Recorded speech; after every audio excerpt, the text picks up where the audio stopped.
The Buffalo Bills have done a ton of homework when it comes to scouting the wide receiver position heading into the NFL draft, and I'm going to break it all down for you guys here. What's up, everyone? Welcome to Breaking Tables.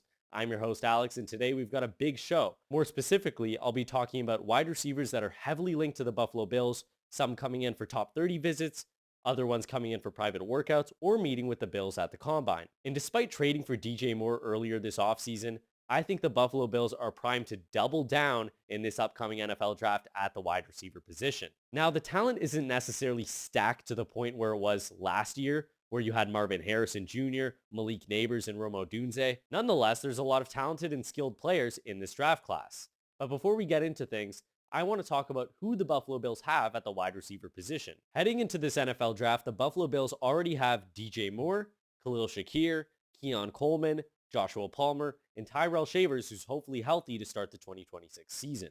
A pretty good group of guys, but definitely could use some improvement through the draft. And the first player we'll be talking about in this video, Casey Concepcion, also going by Kevin Concepcion, the wide receiver out of Texas A&M.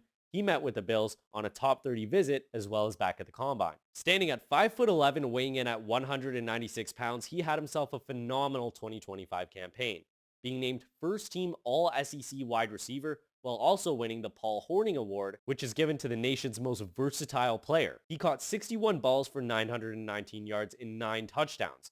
He also almost eclipsed 500 yards in the return game with 2 touchdowns. He's a great athlete, very explosive and cuts on a dime, very dangerous with the ball in his hands, and obviously very versatile. In my opinion, he's also very sure-handed. Some people might voice their concern over the fact that he's more of a body catcher, but when he needs to, he's not afraid to rip the ball out of the air. Now, it's a little tough to predict when Casey Concepcion will come off the board, but anywhere from the late first into the mid-second makes a lot of sense to me. It's all really dependent on the fit for the team. Moving on to the next wide receiver we'll be talking about in this video, Chris Bell out of Louisville. He met with Buffalo on a top 30 visit. He stands at 6'1", weighing in at 222 pounds. He had himself a very productive 2025 season up until the end where he hit a roadblock.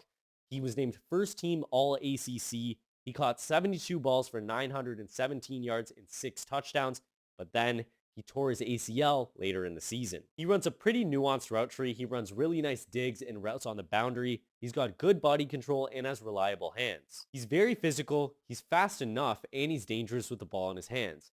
I hate comparisons, but if I had to, he really reminds me of A.J. Brown. Due to the fact that he doesn't possess any elite traits, and obviously he tore his ACL later in the season, it's hard for him to go early in the second round. I see him going in the late second or the middle of the third. Moving on to a prospect that I've really come around to as of late, Denzel Boston out of Washington. He met with Buffalo at the Combine and also came in on a private workout. Standing tall at 6'3", weighing in at 212 pounds, he had a pretty good 2025 season as well, catching 62 balls for 881 yards with 11 touchdowns. When watching his tape at Washington, he presents himself as a true alpha or X receiver. He moves really well, very smooth and long strides, and he's very agile and nimble for his size. He has a diverse and nuanced route tree, has to do many different things, dangerous with the ball in his hands, and very reliable hands as well. He also has great body control. He's able to get up really high in the air, which is such an advantage given his 6'3" frame. Although there is something I've noticed with Big Ten wide receivers, they lack a lot of experience when it comes to facing press coverage. So beating press coverage, that's something Denzel Boston's going to need to improve on. And similar to Casey Concepcion, it really depends on the team fit.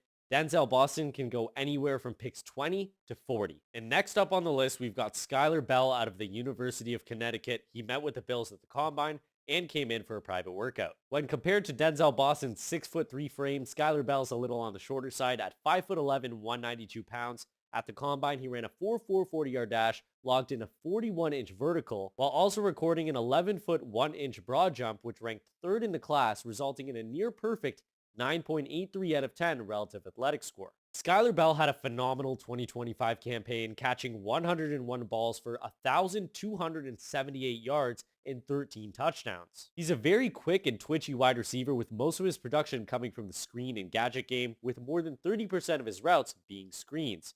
obviously making him very dangerous with the ball in his hands. He's also got good contact balance and very reliable hands with a very surprising contested catch ability, being only 5'11". When it comes to his draft projection, I would say anywhere from the middle of the 3rd round to the early 4th round makes a lot of sense for a guy like Skyler Bell. And moving on to the next player we'll be talking about in this video, Malik Benson out of Oregon. He met with Buffalo on his pro day and came in for a private workout. He was previously with Alabama and Florida State, as well as a former #1 ranked JUCO prospect.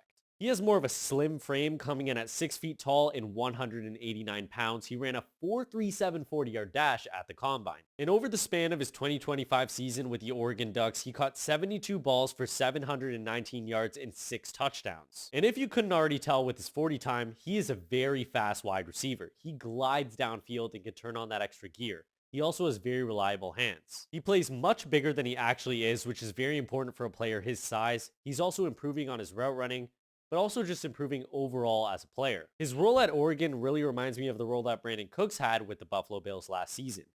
A speedy receiver using his speed to stretch the field vertically while also contributing in the short game. I see Malik Benson hearing his name called on draft day, early day 3, whether that's round 4 or 5. And up next, we've got arguably the most polarizing prospect in the entire 2026 NFL draft. That's Jordyn Tyson out of Arizona State. He met with the Buffalo Bills at the combine. And his brother Jalen Tyson was selected by the Cleveland Cavaliers 20th overall in 2024. In his 2025 season with Arizona State, he was named first team All Big 12. He caught 61 balls for 711 yards and 8 touchdowns. Now, what makes Jalen Tyson polarizing is not the fact of whether he's good or not, it's the really concerning injury history. He tore his ACL, MCL, and PCL in 2022 with Colorado. And then to follow that up, in 2023, he barely played because he was still recovering. In 2024, he fractured his collarbone. And then in 2025, he missed multiple games due to a hamstring injury. That same hamstring injury kept him from testing at the combine. Now, obviously, it's a no-brainer why teams are concerned about his injury history, but despite that, he's a very dynamic athlete with phenomenal body control. He can get up really high up in the air. He has very reliable hands with great 50-50 catch ability. He's also a very nuanced route runner and pays a lot of attention to detail. He's also very good after the catch and can play many roles at the wide receiver position, not just a strict X. Now, it's very tough to predict when Jordyn Tyson will hear his name called on draft day. If I had to guess, I think he's the 3rd receiver off the board. Anywhere in the top 15 makes a lot of sense, but he has the potential to slip closer to pick 20. Moving on to the projected #1 overall pick, Fernando Mendoza's top guy, Omar Cooper Jr. out of Indiana. He met with the Buffalo Bills at the combine. He stands at 6 feet tall, weighing in at 199 pounds, and he ran a 4.42 40-yard dash at the combine. And obviously, as we all know by now, at least I hope, he had a phenomenal 2025 season with Indiana's generational run, catching 69 balls for 967 yards and 13 touchdowns. He's fast and explosive, plays bigger than he actually is, dangerous with the ball in his hands, and can do many different things at the wide receiver position. I would predict Omar Cooper Jr. to hear his name called either at the back end of the 1st round or at the start of the 2nd round. And for the next wide receiver we'll be discussing in this video, Antonio Williams out of Clemson. He met with the Buffalo Bills at the combine. He possesses a smaller frame at 5'11", 187 pounds, and at the combine he ran a 4.41 40-yard dash. And over the span of his 2025 season with the Clemson Tigers, he caught 55 balls for 604 yards and 4 touchdowns. He's a fast and twitchy receiver that's dangerous with the ball in his hands. Most of his production coming from the screen and gadget game. He also plays much bigger than he actually is with very reliable hands. Although he does lack experience facing press coverage and he'll need to improve and expand on his route tree. I see Antonio Williams coming off the board anywhere in rounds 3 to 4. It really depends on the team fit. And next up, we've got Germie Bernard out of Alabama. He met with the Bills at the combine. He stands at 6'1", weighing in at 206 pounds, running a 4.48 40-yard dash at the combine. In 2025, he caught 62 balls for 862 yards and 7 touchdowns. He's also very effective in the gadget game with over 100 rushing yards and 2 touchdowns. He's another one of those quick and twitchy guys, very dangerous with the ball in his hands. He's also a good route runner and attacks the ball when catching it. Very good sign of good hands. When it comes to the range where I think Germie Bernard will come off the board, I think anywhere from the late 2nd to the mid 3rd fits him best. And to wrap up this video, I wanted to finish things off talking about the freak athlete in Cincinnati, Jeff Caldwell, who met with the Bills on Zoom. He possesses an insane frame at 6'5" and 216 pounds, and at the combine, he showed out. He ran a 4.31 second 40-yard dash. He also logged in a 42-inch vertical and an 11-foot 2-inch broad jump, both second in the class.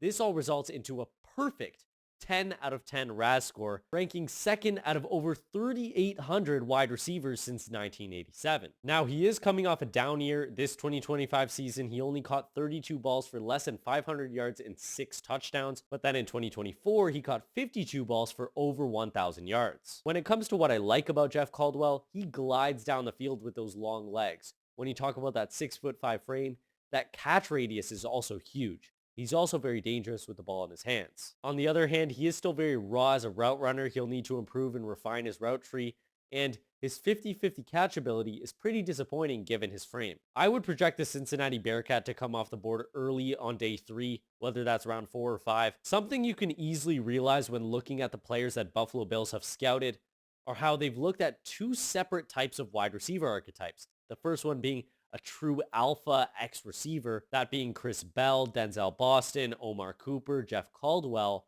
and then more of that Z receiver, that twitchy and quick guy, Casey Concepcion, Skyler Bell, Malik Benson, Antonio Williams, and lastly, Germie Bernard. Now this reminds me of how Buffalo have looked at the defensive tackle position as well, really putting emphasis on scouting 1 techniques and 3 techniques separately, not just defensive tackles overall.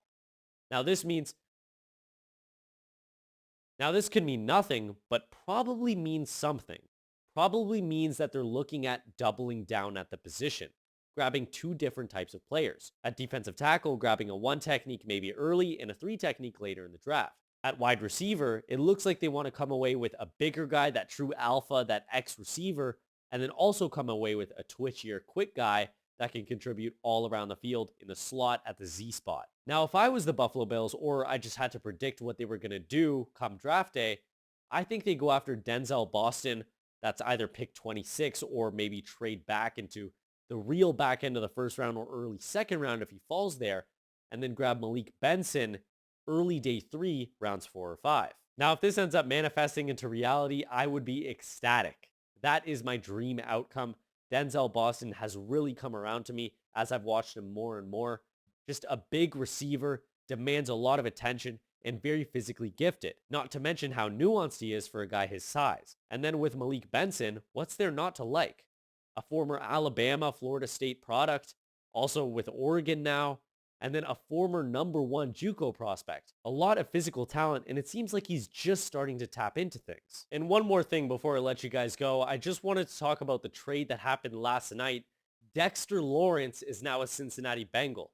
I didn't see this coming. I thought he was going to be an LA Charger, but I kind of like the fit. I'm not sure what Cincinnati's doing financially. You already have so much money allocated to guys like Joe Burrow, Jamar Chase, T. Higgins, even Mike Gesicki. That's a lot of money that's going to go towards Dexter Lawrence. He's demanding $30 million a year, maybe even more.